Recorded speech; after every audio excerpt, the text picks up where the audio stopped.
Welcome to the Genius Factory. Enjoy the video.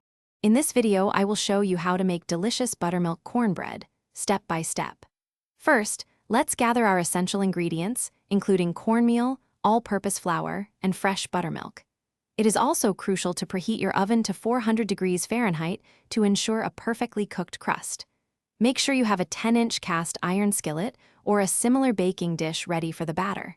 This preparation sets the stage for a wonderful result. Now, let's combine our dry ingredients.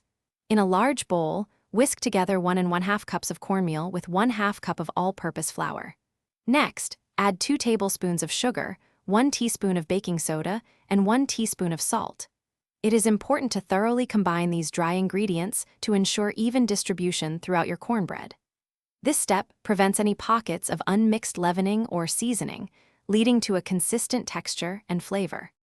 Moving on to the wet ingredients, in a separate bowl, whisk together 1 1/2 cups of buttermilk with 2 large eggs until well blended. Then, melt 1/4 cup of unsalted butter and slowly incorporate it into your wet mixture. Finally, pour these wet ingredients into your dry mixture. Stir gently until just combined. Overmixing can lead to tough cornbread, so stop as soon as no dry streaks remain. Now for the best part, baking. Carefully pour your prepared batter into the preheated, greased 10-inch skillet. Place it into your 400-degree Fahrenheit oven and bake for approximately 20 to 25 minutes, or until the top is beautifully golden brown and a toothpick inserted comes out clean.